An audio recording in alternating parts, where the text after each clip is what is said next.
The sound of desperate knocking jolted me awake. Through my bedroom window, lightening the stormy night. 3:14 a.m. Another knock, weaker this time, followed by what sounded like crying. I grabbed my phone, heart racing as I made my way downstairs. Through the peephole, I saw her, Emma, my younger sister, drenched from the rain, one hand protectively cradling her very pregnant belly. "Please, Sophie," she whimpered. I didn't know where else to go. 8 months. That's how long it had been since our family had cast her out. 8 months since Mom and Dad discovered their perfect 19-year-old daughter was pregnant by her college professor, a married man twice her age. 8 months of pretending Emma didn't exist.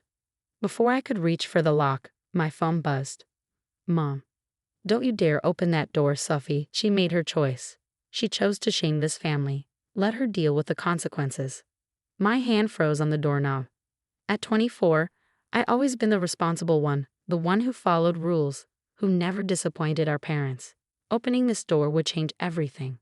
"Sophie, please." Emma's voice cracked. "Something's wrong with the baby."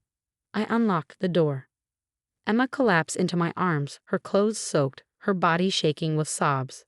Her skin felt ice cold, and her pregnant belly seemed lower than it should be. Fear gripped my heart as I helped her to the couch. "He kicked me out," she whispered, wrapping herself in the blanket I offered. "Marcus, he said he couldn't risk his wife finding out. I've been sleeping in my car for 3 days." My phone kept buzzing. Mom's messages grew increasingly threatening. "You're betraying this family, Sophie. Don't come crying to us when she ruins your life too. If you help her, you're no better than she is." I turned off my phone. Emma winced, clutching her stomach. "The contractions started 2 hours ago. I went to the hospital, but they wanted insurance information. I don't have any since Dad canceled my coverage." "Contractions? But you're only 7 months along." She nodded, tears streaming down her face. "I tried calling Mom first. She hung up. Dad blocked my number months ago. I didn't know where else to go." Looking at my sister, really looking at her, I saw how much these months had aged her. The bright, bubbly teenager who left for college last year was gone. In her place sat a scared, broken young woman who'd made a terrible mistake and lost everything because of it. "We need to get you to the hospital," I said, already grabbing my keys. "I don't care about Mom and Dad. I don't care about Marcus. You're my sister, and you're not going through this alone." "But Mom said." "I don't care what Mom said." My voice came out sharper than intended. "Look at what their precious reputation has done. They'd rather see you homeless, their own daughter, than face what people might say." Another contraction hit, making Emma double over in pain. They were getting closer together.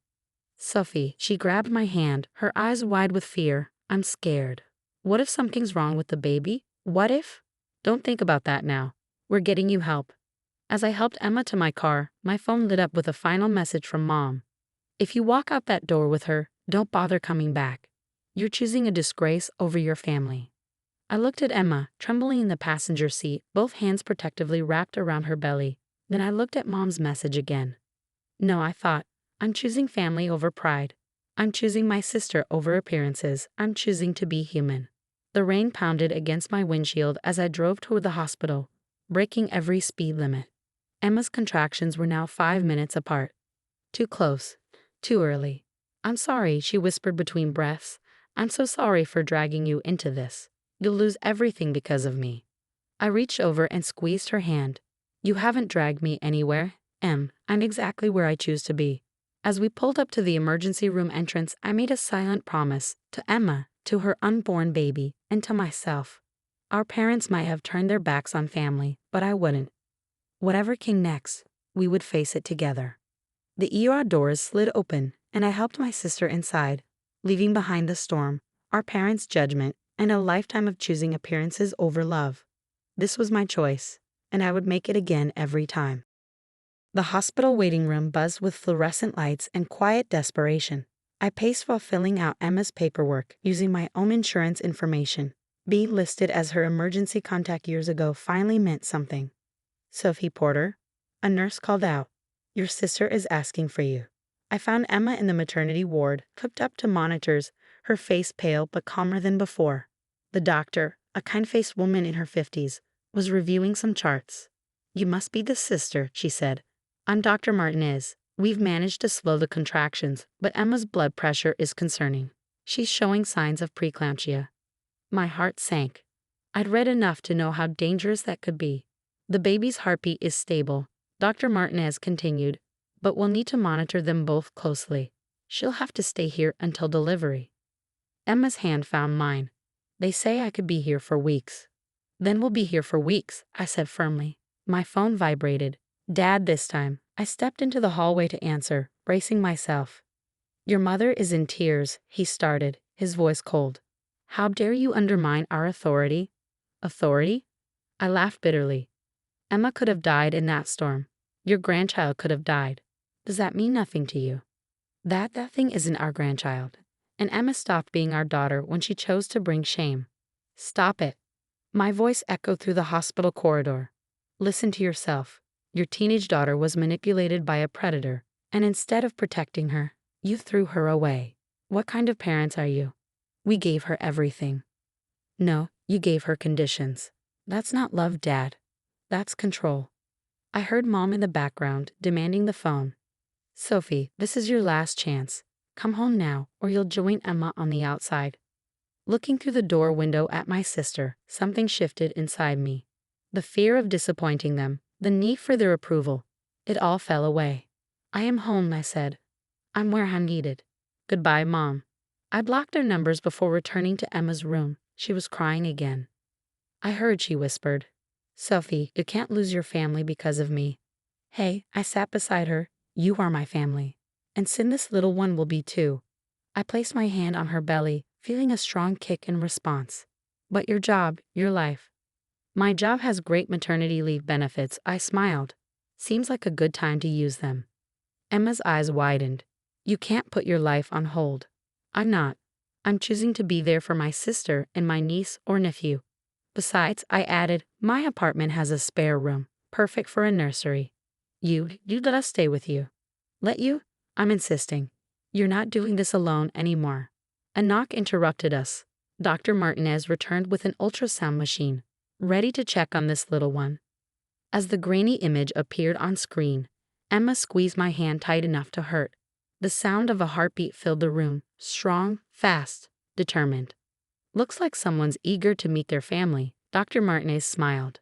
Would you like to know the gender? Emma looked at me questioningly. I nodded encouragement.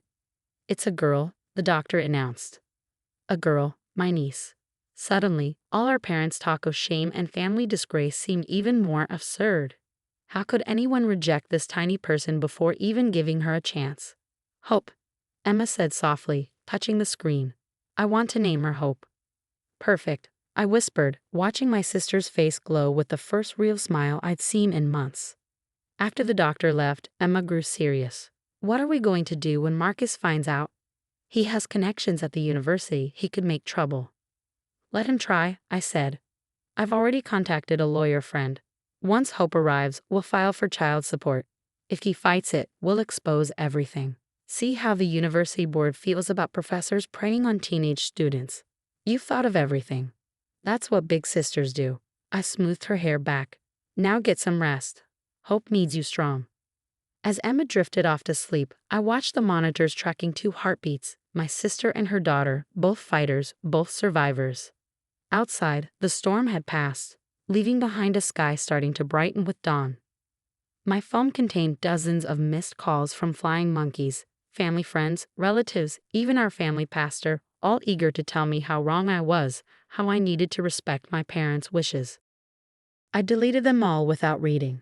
Sometimes family isn't about blood or duty or reputation. Sometimes it's about choosing love over fear, choosing right over easy, choosing to stand beside someone when the whole world has turned its back. I looked at Emma, peaceful in sleep, one hand resting protectively over Hope. In a few months, our little family of 3 would start a new chapter. It wouldn't be easy, but we face it together. That was my choice, and I'd never been more certain of anything in my life. 6 months later, I sat in my living room, watching Emma sing softly to Hope while feeding her. My niece's tiny hand wrapped around her mother's finger, those bright eyes, so much like Emma's, taking in everything.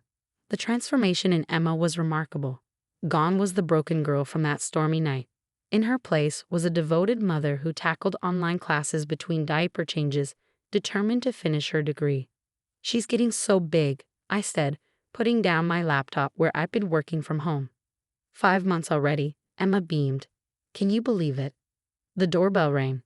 Emma tensed. She always did when someone unexpected arrived. Old fears died hard. I checked the security camera I'd installed and froze. Mom stood outside, alone, clutching what looked like a gift bag. "It's Mom," I told Emma, who immediately held Hope closer. "Want me to send her away?" Emma took a deep breath. "No. Let's hear what she has to say." I opened the door but didn't invite her in. Mom looked smaller somehow, older than her 50 years.